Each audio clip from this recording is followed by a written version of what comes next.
Today, we're going to be talking about the books that my fifth graders are currently reading. We're about 40 days into the school year. Their preferences have changed. Things have changed. They're growing as readers. They're finding old favorites. We are having so much fun. If you like helping kids fall in love with reading through great books and awesome reading experiences, please give this video a thumbs up so more people can see it, and subscribe so you can be notified next time we talk about some great books. And the fun things happening here in fifth grade. So we're going to be going around the classroom from group to group, and I'm going to be sharing with you all of the different books that my fifth graders are reading. Starting off here, I Survived the Great Alaskan Earthquake. This kid is an I Survived fan. She has read almost every single one. She's always got at least two with her.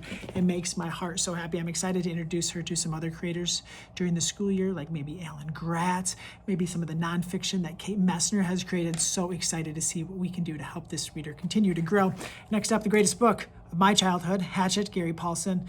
A lot of kids have been reading this, and it makes my heart so happy to see their excitement. It's interesting because when the book Alone came out, yeah, there's an Alone reader over there. When the book Alone came out, I'm like, oh, this would have been such a fun book to read when I was a kid after Hatchet. What I'm finding is kids today, at least in my class, are reading Megan Freeman's Alone, and then that is leading them to Hatchet. How wild is that?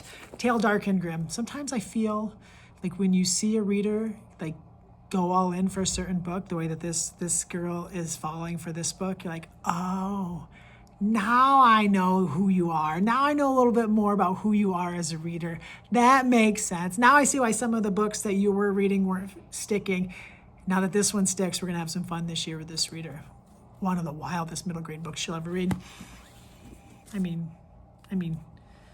what a series, what characters, what an author, what an amazing gift that Kate DiCamillo has given young readers through these 4 books. The one and only series, so exciting to see a kid almost about half done with the 4th and final book. So exciting. And how about a little nonfiction? Probably all read this one, right? Probably all read this one. I mean, it doesn't get much cuter than that. So a lot of great books here at this first table. Let's go see what they're reading next door. By next door, I just mean the next table. Group 2, we have Lisa Phipps' Starfish, one of the best books written in the last handful of years. This novel and verse is absolutely captivating. I'm so excited to have a new reader experiencing Lisa's book. Can't wait to hand her Lisa's newest book, and then boom, as soon as she finishes this one. I've read this book aloud the last few years, at least once or twice, and I read And Then Boom last year. Lisa Phipps becoming a middle grade just must have in all middle grade classrooms. You're gonna see a lot of First Cat in Space 8 pizza books. We watch one of the videos that they made, Mac and Sean made during COVID, as they were kind of like writing this book in real time. We watch one of those videos every Wednesday. So the kids have seen now 6 of them. So they're really, really excited for this series. I think this kid got this one from the book fair. The Otter, My Otter Half. Great play on words. So I haven't read this one, but looks very fun to me. Like, who wouldn't want to read that? Looks like there's some other books by the same creators. Exciting. Lifeboat 12. This kid is listening. Got the headphones here and the Kindle, listening to the audiobook and following along. Lifeboat 12, really exciting. Lifeboat 5, a companion novel, is now out or coming out very soon. So exciting times for my adventure readers. A lot of adventure readers. I'm just making that connection now. And how about this super fun new nonfiction book, Big Book of Mysteries? You can see it just goes through all of these different mysteries that we have in the world, and it's so fun. This kid's really into it's kind of some quirky and weird nonfiction. So excited that they have books like this. I mean, what kid would want to read this? Another First Cat in Space 8 pizza reader, brand new reader here to this series. Dogman, this kid's been working their way through Dogman. New Dogman comes out in December, so you got to get caught up, got to make sure you've read them all, reread many of them. Fun to see a kid reading Alana K. Arnold's Bat series. I absolutely love this book. This kid is so close to finishing up. If you haven't read this series, phenomenal. 3 books, they're all great. Series Unfortunate Events, the book 3, and he's got book 4 and 5 in his book basket. Let's go. Look at that reading, look at that reader. Makes me so happy. And City of Dragons, one of the most underrated and underappreciated graphic novel series to come out the last couple of years. Expect this one to just get bigger and bigger and bigger as each book in the series comes out. Here we go, another table. Be Prepared. Really fun graphic novel. It's fun to see a kid want to read this after we got back from 5th grade camp. Kind of maybe better that they read it after 5th grade camp, because this character's camp experience is the worst. It would make me not want to go to camp. Whew, really rough camp there. Couple different kids at this group reading the I Survived graphic novel series.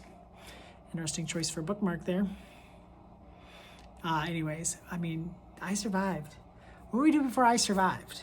Like, has anyone gotten kids more excited, young readers more excited about history? I mean, Alan Gratz is doing it for a little older readers and even like a lot of fifth graders too, but man, thank you, creators, for making such amazing historical fiction books to get our kids just lost in the world of history. Wonder, this kid loves Wonder.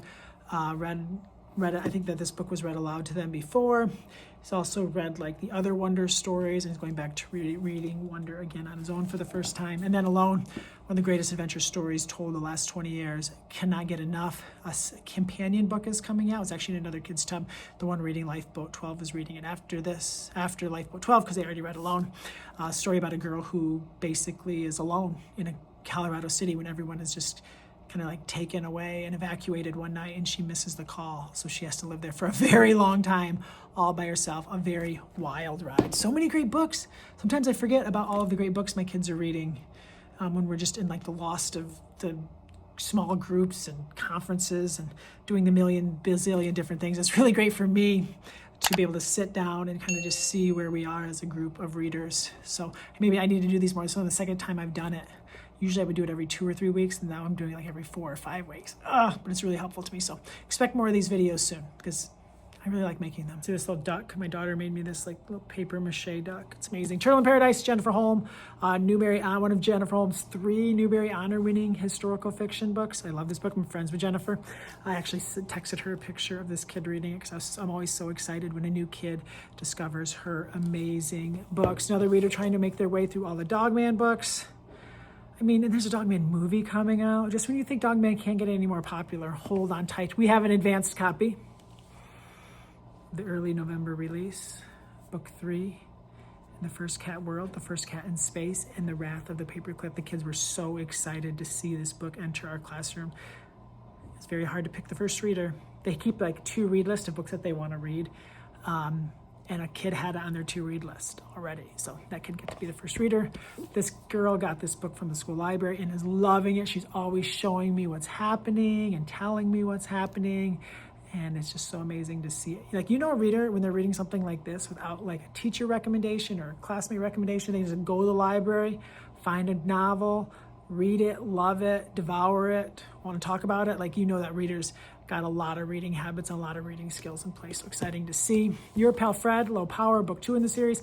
Another underrated graphic novel series. Like, one of my classes, there's the first one over there, just Your Pal Fred was just, one of my classes was like the favorite book of the entire year. So excited to see some kids in this year's group taking on that one. And Trapped in a Video Game, a really fun series.